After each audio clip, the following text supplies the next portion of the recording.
Thank you. Thank you very much, and thank you for excellent testimony.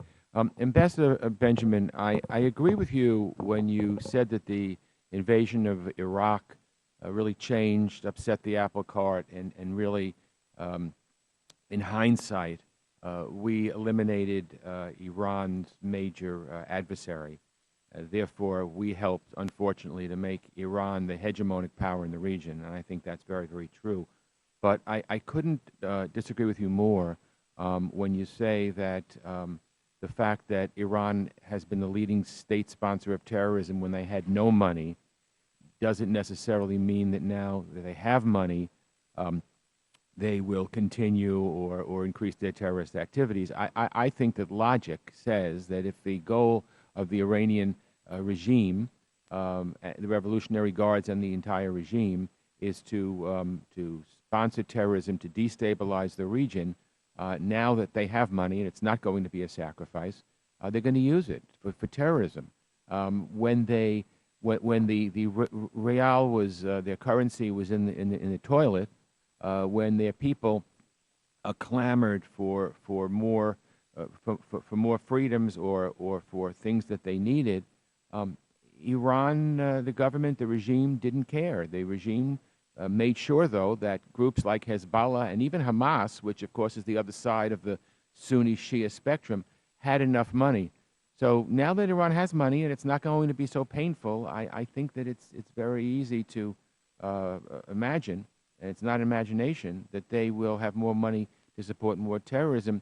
And finally, we talk about you had mentioned the Security Council resolutions. I don't think that Iran cares about Security Council resolutions.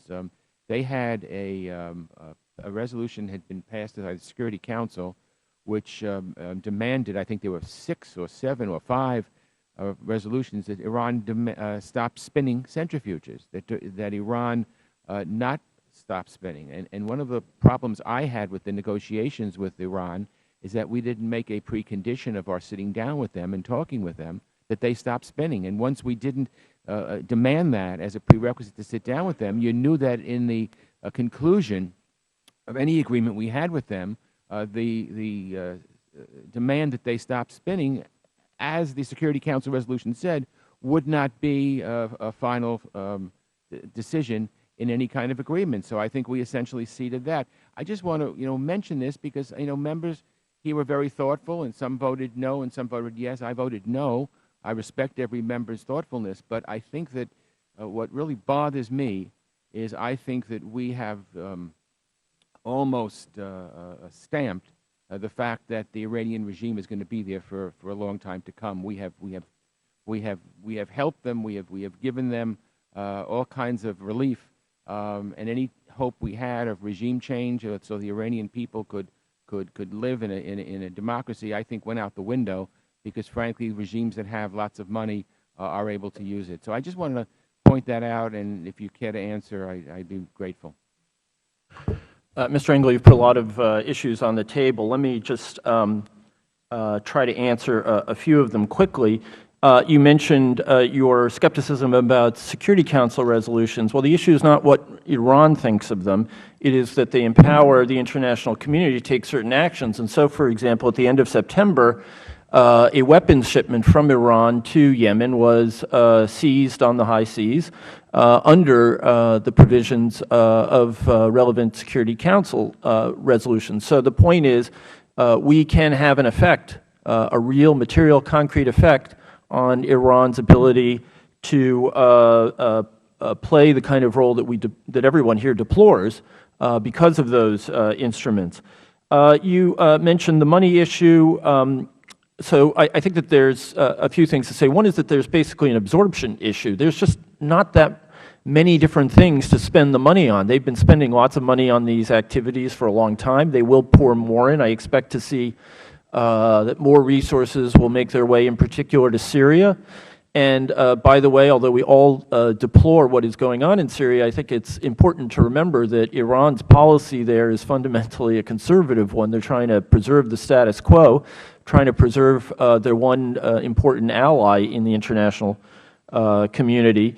And if I so might I do say- think that, I'm sorry? I might say they're trying to preserve it, and in trying to preserve it, they're using a terrorist group, Hezbollah, to do the fighting and to guarantee that they can preserve it. So that's another element of support for Without a doubt, terrorism. and they've been funding Hezbollah at a very significant rate for many, many years, and I don't dispute that in any way. I'm just saying that, first of all, one of the main constraints has been manpower and not money, and you don't need $50 billion to continue to fund your terrorism or subversive activities.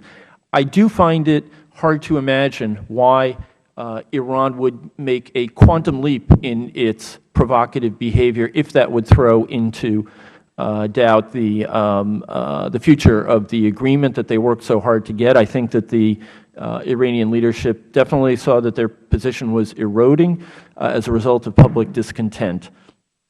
We could have, and so I think that those resources will primarily, although not exclusively, go to ameliorate social conditions and to restart the economy.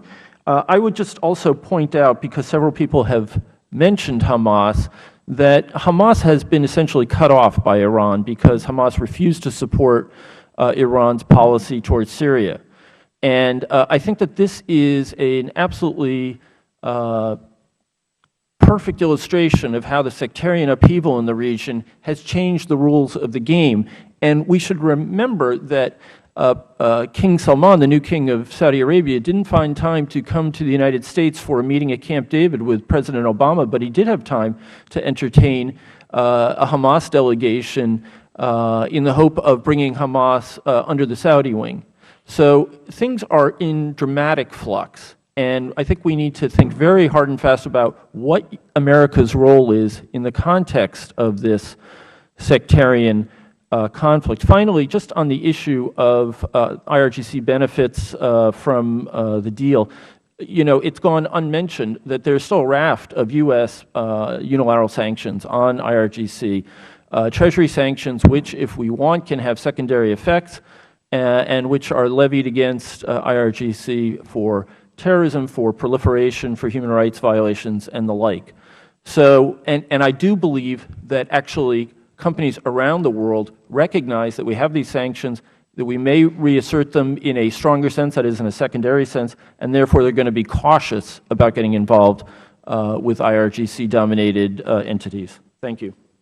I just want to ask one quick question to anybody who would care to answer. We've seen some recent reports that have been unconfirmed that the head of the Quds Force, Soleimani, was severely injured in Syria. Have any of you heard that? You have any confirmation or lack of?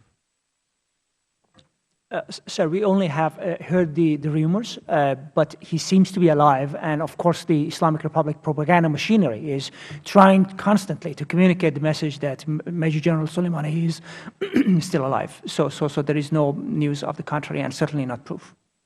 Thank you. Thank you, Mr. Chairman. So we go to Eliot.